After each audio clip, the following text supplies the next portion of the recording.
नमः भगवते वासुदेवाय।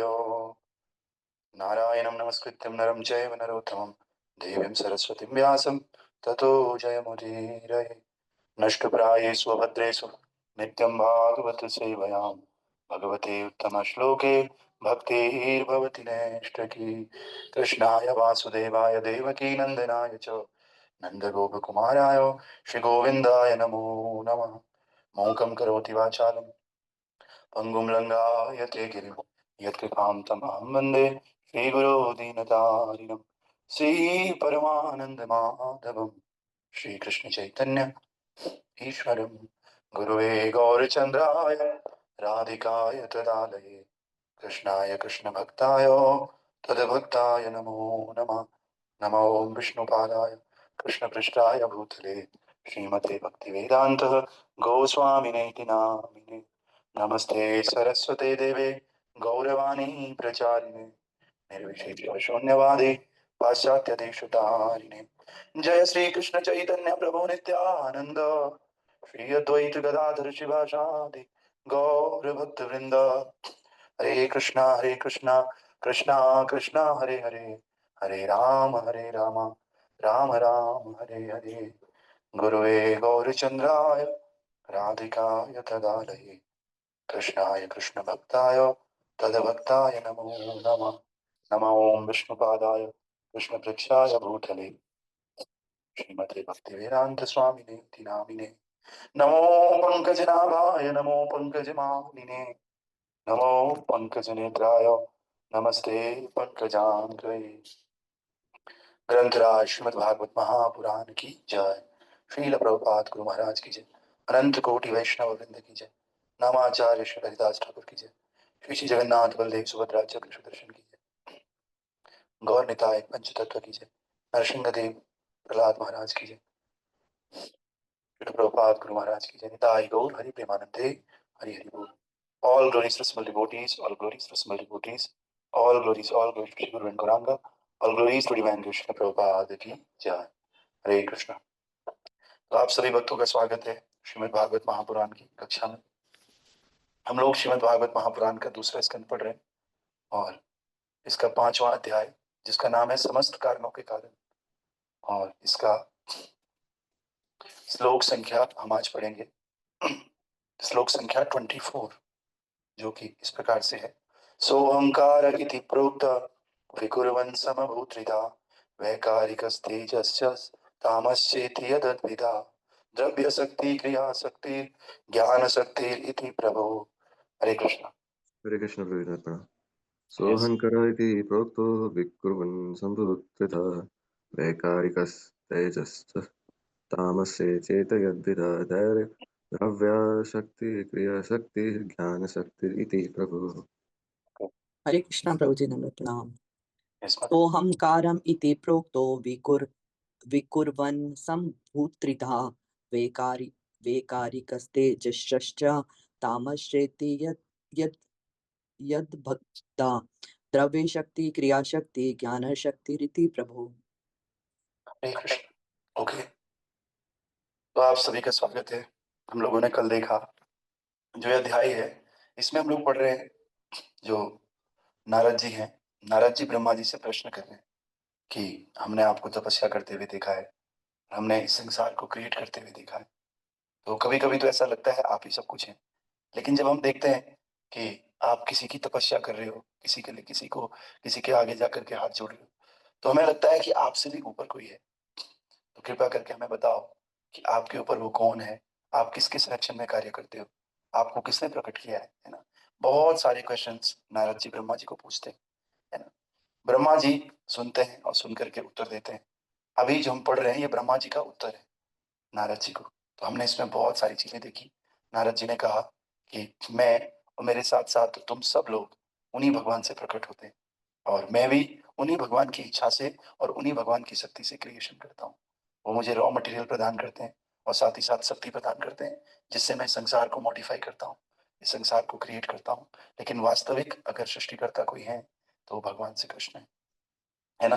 तो ऐसा ऐसा कहा। फिर कैसे मैं सृष्टि करता हूँ, इस बात को ब्रह्मा जी बता रहे हैं। और कल के श्लोक में हमने देखा था कि सबसे पहले भगवान श्री कृष्ण परम पुरुष अवतार कारणोदक्षाय विष्णु को प्रकट करते हैं। विष्णु को प्रकट करने के बाद ये विष्णु भौतिक सृष्टि की उत्पत्ति होती है। फिर जब भौतिक सृष्टि बन जाती है उसके बाद काल प्रकट होता है, यानी कि आध्यात्मिक जगत में समय नाम की कोई चीज नहीं। जब भौतिक सृष्टि क्रिएट होती है तब उसके साथ साथ काल भी क्रिएट होता है, समय भी प्रकट होता है। और काल क्रम से ये तीनों गुण प्रकट होते हैं, सतोगुण, रजोगुण और तमोगुण। तो आध्यात्मिक जगत में जब काल ही नहीं है तो फिर सतो, तमो और रजो कैसे प्रकट होगा। तो आगे प्रकृति का जो अर्थ है वो ये है कि तीन गुणात्मक अभिव्यक्तियां हैं, सतो, रजो और तमो, और ये हमारे कार्यों के रूप में प्रकट होती है, ये रूपांतरित होती है। गुणों का प्रभाव हमारे कार्यों में होता है। हमारे कार्यों से पता चल जाएगा हम किस गुण में हैं। सतोगुणी व्यक्ति का कार्य अलग होगा, रजोगुणी का अलग और तमोगुणी का अलग। तो पहले कारणोदक्षाय विष्णु, विष्णु के बाद भौतिक सृष्टि उत्पन्न हुई और भौतिक सृष्टि के बाद काल प्रकट हुआ। काल के साथ साथ ये तीन गुण प्रकट हुए और इन तीनों गुणों की अभिव्यक्ति कैसे होती है, हमारे कार्यों के माध्यम से होती है। तो yesterday we talked about it. Now उसके बाद भी हमने कहा आज के श्लोक में क्या कह रहे हैं, इस प्रकार आत्म केंद्रित भौतिकवादी अहंकार तीनों स्वरूपों में रूपांतरित होकर सतोगुण, रजोगुण तथा तमोगुण बन जाता है। ये तीन स्वरूप हैं, पदार्थ को विकसित करने वाली शक्तियां, भौतिक सृष्टियों का ज्ञान तथा ऐसी भौतिकवादी क्रियाओं का मार्गदर्शन करने वाली बुद्धि। हे नारद, तुम इसे समझने के लिए पूर्ण सक्षम हो। प्रभु कह रहे हैं, ये ब्रह्मा जी कह रहे हैं, नारद मैं तुम्हें समझा रहा हूं क्योंकि तुम समझ सकते हो इस बात को, है ना। तो तीन चीजें हैं। और पहला क्या है, पदार्थ को विकसित करने वाली शक्ति। दूसरा क्या है, भौतिक सृष्टियों का ज्ञान। और तीसरा क्या है, ऐसे भौतिकवादियों को क्रिया दर्शन करने वाली बुद्धि। बिना बुद्धि के थोड़ी कुछ होता है। तो जैसे हमने कहा कि जब भगवान श्री कृष्ण गाय चराने के लिए जा रहे थे वन में, पहले बछड़ों को चढ़ाते थे, बाद में उन्होंने माँ से जिद करी कि अब मुझे गाय चराने जाना है, क्योंकि बछड़े तो आसपास चराते हैं, है ना। गाय चराने के लिए घोर जंगल में जाना पड़ता है अंदर, है ना, बहुत डीप फॉरेस्ट होते हैं, उनमें जाना होता है।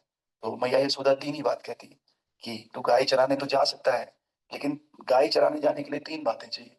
एक तो शक्ति चाहिए, दूसरी बुद्धि चाहिए और तीसरी मार्गदर्शन चाहिए।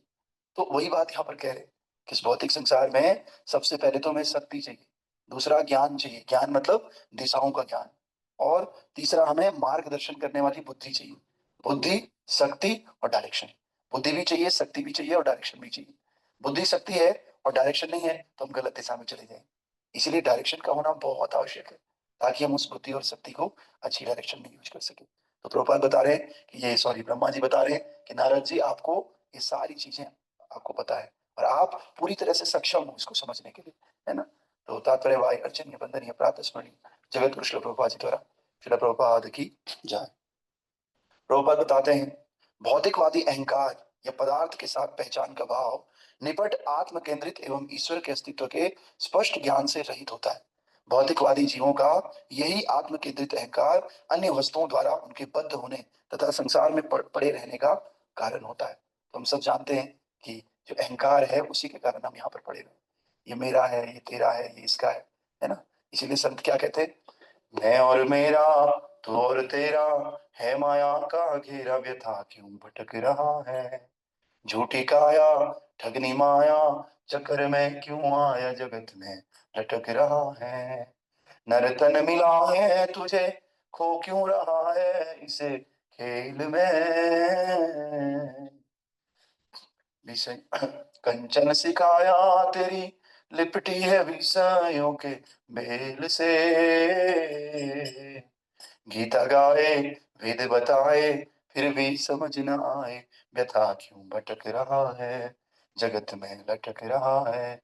तू और तेरा, मैं और मेरा, है माया का घेरा, व्यथा क्यों भटक रहा है।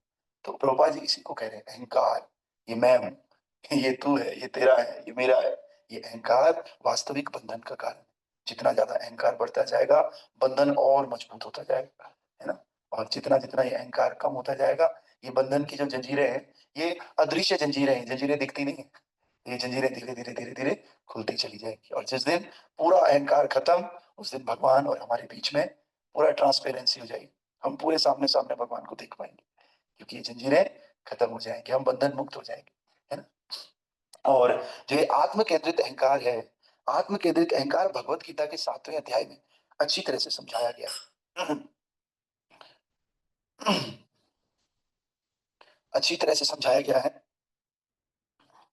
आगे कह रहे हैं प्रभुपाद जी, आत्म केंद्रित निर्विशेषवादी भगवान के व्यक्तित्व की स्पष्ट हाँ, स्पष्ट अवधारणा के बिना ही अपने ढंग से यह निष्कर्ष निकालता है कि भगवान के व्यक्तित्व की किसी उद्देश्य विशेष के लिए अपने मूल निर्विशेष आध्यात्मिक अस्तित्व से भौतिक रूप ग्रहण करते हैं।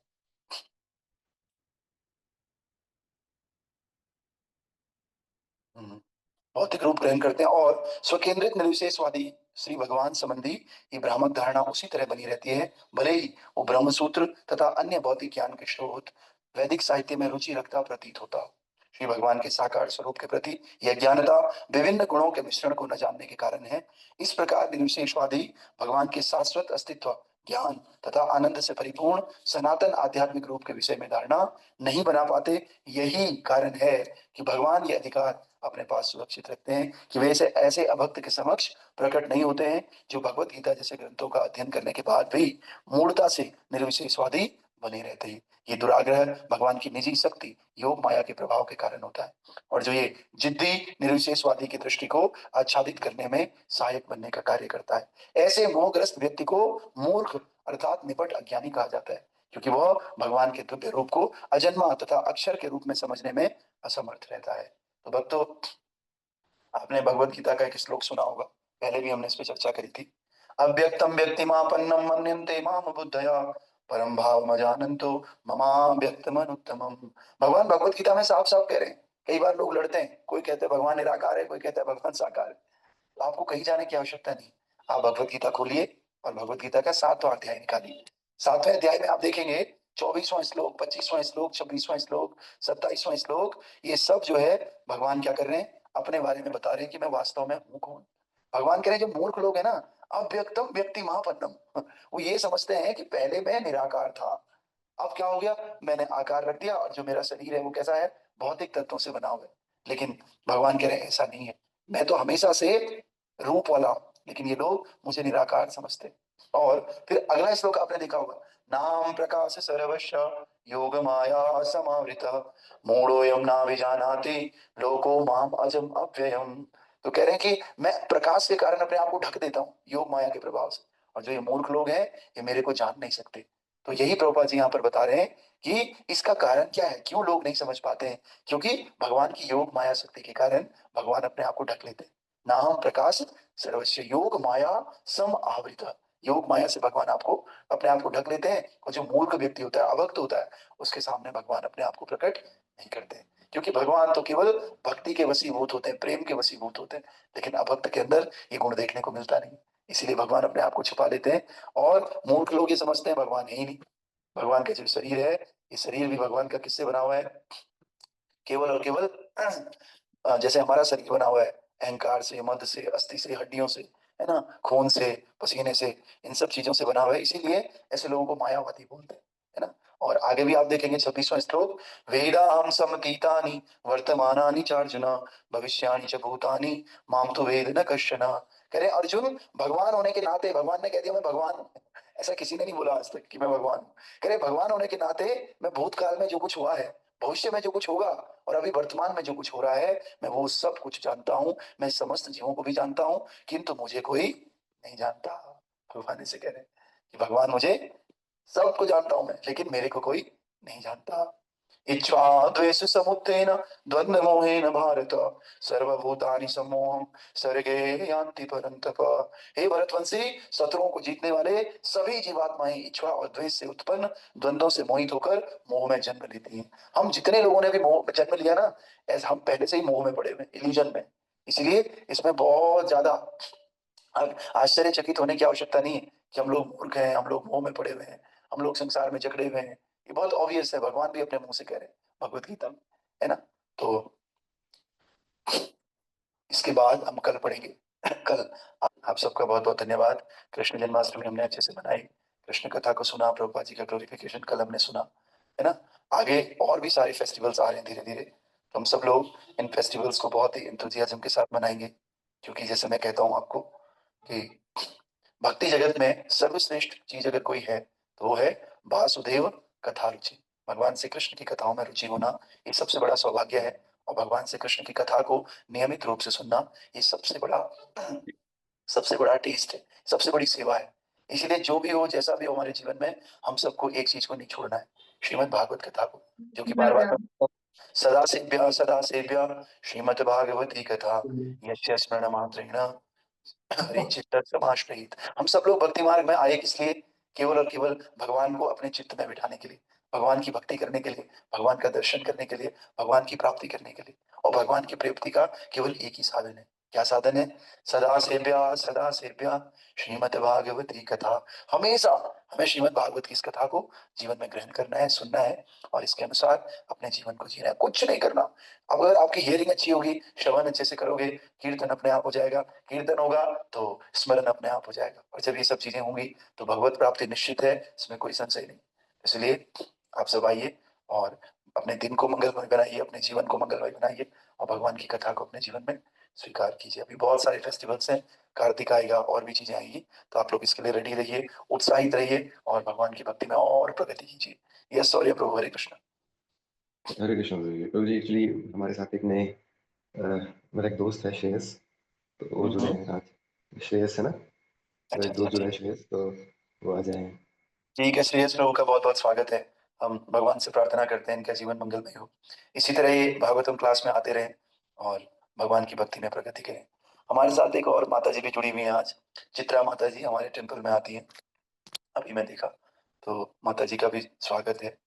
और माता जी के लिए भी हम भगवान से प्रार्थना करते हैं। माता जी ऑलरेडी भक्ति कर रही हैं, सब कुछ है, तो माता जी इसी तरह भक्ति में और प्रगति करें और अपने जीवन को सफल बनाएं। श्रील प्रभुपाद की स्वागत है माता जी आपका, हरे कृष्ण। आज आपको थोड़ा वेट करना पड़ा।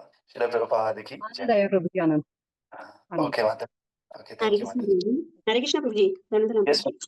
प्रभु जी, मुझे एक प्रश्न पूछना था प्रभु जी। ये जो ये भागवतम में पढ़ रहे हैं ना प्रभु जी, तो ये महत तत्व है ना प्रभु जी, हम्म। तो इसके बारे में समझाइए प्रभु जी कुछ। ये मुझे समझ में नहीं आ रहा है प्रभु जी। हाँ, मैं तो मैं बताता हूँ। जैसे आप वो बनाते हो ना, जैसे मोमो, चाउमीन, दुनिया भर के आइटम्स बनते हैं ना खाने के, तो उन जी सब आइटम्स के पीछे बस मैदा रहता है। अगर जी मैदा नहीं है तो आप सब कुछ बना नहीं पाओगे। ऐसे जी ही जो ये सृष्टि बनती है ना, इस सृष्टि के लिए रॉ मटेरियल है महत तत्व। मतलब एक तत्व है जिससे भौतिक सृष्टि की क्रिएशन होता है। तो आप ये समझ लीजिए मोटा मोटा कि एक तत्व है, उस तत्व से ब्रह्मा जी इसको मॉडिफाई करते हैं। तो भगवान इस महत तत्व के रूप में हमको देते हैं कि लो भाई ये महत तत्व है और आप इससे सृष्टि बनाओ। फिर इसी से 24 तत्व, पृथ्वी, अग्नि, वायु सब इसी से प्रकट होते हैं, इस महत तत्व से। तो ये महत तत्व बेसिक है। जैसे कुछ भी बनाना है, पूड़ी बनानी है या फिर आपको पोहे बनाने हैं, मीठी रोटी बनानी है, पराठा बनाना है, सबके लिए आटा बेसिक है। आटे से ही सब कुछ बनेगा मॉडिफाई करके। उसी तरह से महत तत्व बेसिक तत्व है जिससे ये भौतिक सृष्टि बनेगी। ठीक है माता जी। जी प्रभु जी। प्रभु जी, लेकिन जैसे अगर हमें लिखना है प्रभु जी, वो तो हम समझ तो जाएंगे प्रभु जी कि चलो जो सब कुछ इकट्ठा हो रखा है वही समान, मतलब महत तत्व है। लेकिन प्रभु जी हम लिखेंगे कैसे प्रभु जी, की जैसे ये मैं आपको आपको मैसेज भेजूंगा अभी थोड़ी देर में। ठीक है, ठीक पूरा है। डेफिनेशन भेजूंगा, अभी लेट भी होगी। ठीक है। ठीक है। हरे कृष्ण। चंद्र श्रीमद् भागवत महापुराण धन्यवाद। की